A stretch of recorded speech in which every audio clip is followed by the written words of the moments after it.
Hello guys, welcome back. ഇന്ന് നമ്മൾ വേണ്ടി പോകുന്നത് ബ്ലീച്ച് എന്ന് പറയുന്ന ജാപ്പനീസ് ആനിമി TV സീരീസിൻ്റെ സീസൺ 2 അതിലെ മൂന്നാമത്തെ എപ്പിസോഡും അല്ലാത്ത എപ്പിസോഡ് നമ്പർ കൗണ്ട് എന്ന് പറയുന്നത് 23 ഈ ഇതിന് മുമ്പത്തെ എപ്പിസോഡ്സിൻ്റെ എക്സ്പ്ലനേഷൻ നിങ്ങൾ ഇതുവരെ കണ്ടിട്ടില്ലെങ്കിൽ ഞാൻ ഡിസ്ക്രിപ്ഷൻ ബോക്സിൽ പ്ലേലിസ്റ്റ് ലിങ്ക് കൊടുത്തിട്ടുണ്ട്.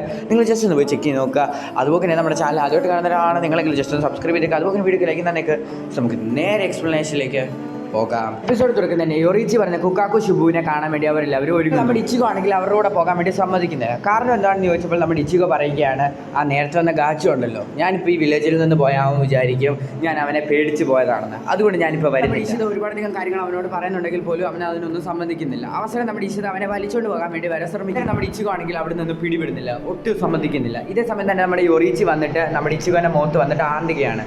അങ്ങനെ മുഖത്തിൽ ആന്തൽ കിട്ടി മുറിഞ്ഞ് കിടക്കുന്ന ഇച്ചിഗോനോട് നമ്മുടെ യോറിച്ചി പറയുക, നമ്മളിവിടെ വന്നിരിക്കുന്ന ഒരാളെ രക്ഷിക്കാൻ വേണ്ടിയാണ്, അതിനെതിരെ ഇങ്ങനത്തെ മണ്ടത്തരങ്ങളൊന്നും കാണിക്കാതെ മര്യാദയ്ക്ക് സ്ട്രെയിറ്റ് ആയിട്ടുള്ള കാര്യം അവളെ രക്ഷിക്കണമെന്നുള്ള ആഗ്രഹം ഉണ്ടെങ്കിൽ നീ ഇപ്പോൾ ഞങ്ങളുടെ കൂടെ വരണമെന്ന് നമ്മുടെ ഇച്ചിഗോനോട് യോറിച്ചി പറയുന്നു. ഇതേ സമയം തന്നെ നമ്മുടെ റൂക്കിയുടെ അടുത്തേക്ക് റെഞ്ചി വരുന്നതാണ് കാണിക്കുക. എക്സിക്യൂഷൻ ഇനി 14 ദിവസത്തിനുള്ളിൽ. അത് മാത്രമല്ല നിന്നെ വേറൊരു സെല്ലിലേക്ക് മാറ്റാൻ കൂടെയാണ് ഞാൻ വന്നിരിക്കുന്നതെന്ന് നമ്മുടെ റെഞ്ചി പറയുന്നത്. കാണിക്കുന്നത് നമ്മുടെ ഫുഗാക്കു ഷിബയുടെ വീട് തപ്പിക്കൊണ്ട് നടക്കുന്ന നമ്മുടെ ഇച്ചിഗോനെ കൂട്ടുകാരെ കിളവ മറിഞ്ഞ സ്ഥലത്ത് ഇവർ വന്ന് നോക്കുന്നുണ്ടെങ്കിൽ അവിടെ ഫുഗാക്കു ഷിബയുടെ വീട് കാണുന്നില്ല. ഇതേ സമയം തന്നെ നമ്മുടെ ഒറിഗിമി ചോദിക്കുന്നു, അവരുടെ ഐഡന്റിറ്റി അവർ സീക്രട്ടായിട്ട് വെക്കുന്നത് കൊണ്ടാണ് നമുക്കത് കണ്ടുപിടിക്കാൻ പറ്റാത്തതെന്ന് നമ്മുടെ യോറിച്ചി പൂച്ച പറയുകയാണ്. ഫുഗാക്കു ഷിബ അത് ഒളിച്ചിരിക്കാൻ വേണ്ടിയല്ല ചെയ്യുന്നത്. നമ്മുടെ യോറിച്ചി ആണെങ്കിൽ ഫുഗാക്കു ഷിബയുടെ വീട് കാണിച്ചു നോക്കുന്നു. വീട് നോക്കുന്ന സമയത്ത് വളരെയധികം ചെറിയൊരു വീടും അതുപോലെ തന്നെ 2 കൈയുടെ മണ്ടയ്ക്ക് നമ്മളിങ്ങനെ പോസ്റ്റർ പോലെ ഫുഗാക്കു ഷിബ എന്ന് എഴുതി കാണിക്കും. ഇത് കണ്ടിട്ട് അവരെല്ലാവരും ഞെട്ടുകയാണ്. ഫുഗാക്കു ഷിബുവിന്റെ വീട് നമ്മൾ ഒരു തവണ കണ്ടാൽ പിന്നെ നമുക്ക് ഒരിക്കലും മറക്കത്തില്ലെന്ന് ആ യോറിച്ചി പൂച്ച പറയും. അങ്ങനെ നമ്മുടെ ഇച്ചുവും അതുപോലെ ഇച്ചുവോടെ കൂട്ടുകാരും ആ വീടിന്റെ അകത്തിലേക്ക് കയറാൻ വേണ്ടി പോകുന്നു. ഇതേ സമയം തന്നെ നമ്മുടെ ഇഷിതയാണെങ്കിൽ അത്രയും വലിയ ചിമ്മിനി കണ്ടിട്ട് ഞെട്ടുന്നു.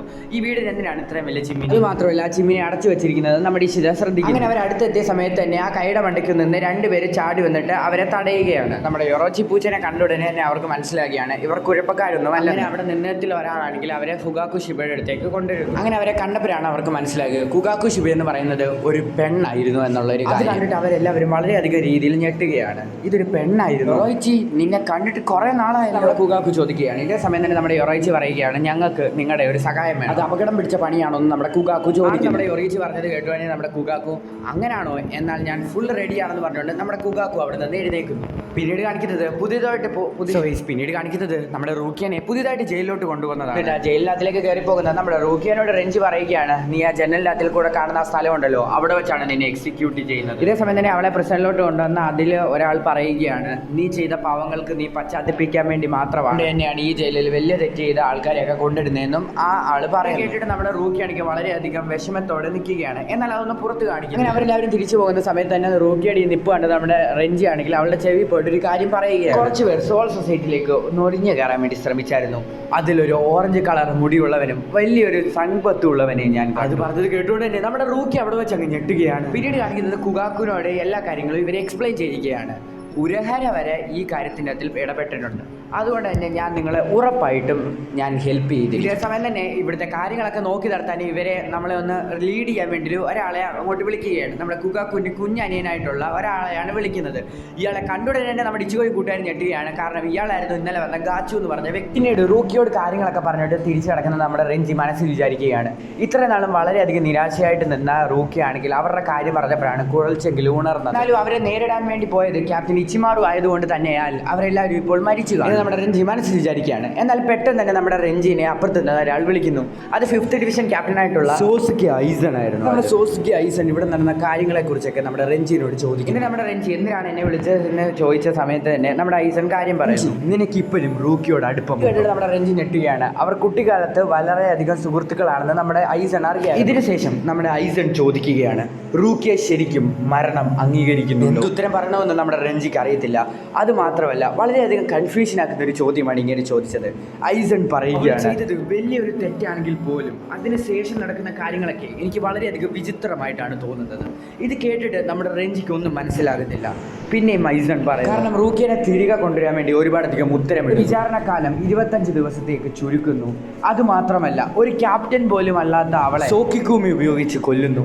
ഇതെല്ലാം എന്തോ ഒരു വിചിത്രമായി എനിക്ക് തോന്നുന്നു. ആരുടെയോ ഒരു വ്യക്തിപരമായിട്ടുള്ള ആഗ്രഹത്തിന് വേണ്ടി മാത്രമാണ് ഇങ്ങനെല്ലാം ചെയ്യുന്നത്.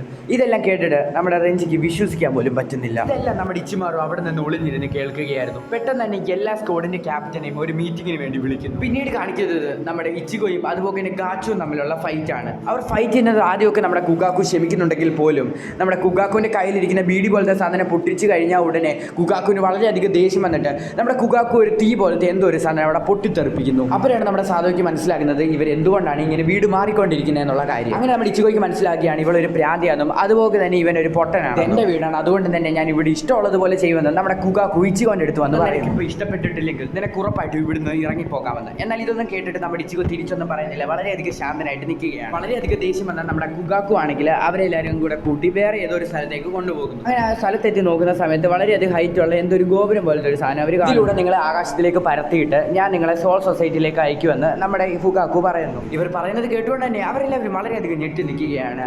പിന്നെ എൻ്റെ ശരിക്കുള്ള പേര് കുഗാക്കു എന്നല്ല, അതുമാത്രമല്ല ഞാനാണ് ഈ സിറ്റിയിലെ തന്നെ ഏറ്റവും വലിയ ഫയർ വർക്കർ എന്നും പറയുന്നു. സോ അവിടെ വെച്ചാണ് ബ്ലീച്ച് എന്ന് പറഞ്ഞ ജാപ്പനീസ് ആനിമി TV സീരീസിന്റെ 2 മൂന്നാമത്തെ എപ്പിസോഡ് അവസാനിക്കുന്നത്. സോ ഗൈസ്, ഇതിന് മുമ്പത്തെ എപ്പിസോഡ്സിൻ്റെ ഒന്ന് എക്സ്പ്ലനേഷൻ നിങ്ങൾ ഇതുവരെ കണ്ടിട്ടില്ലെങ്കിൽ നിങ്ങൾ ജസ്റ്റ് ഒന്ന് പോയി ചെക്ക് ചെയ്ത് നോക്കുക. നമ്മുടെ ചാനൽ അത് ഫുള്ള് ചെയ്തിട്ടിട്ടുണ്ട്.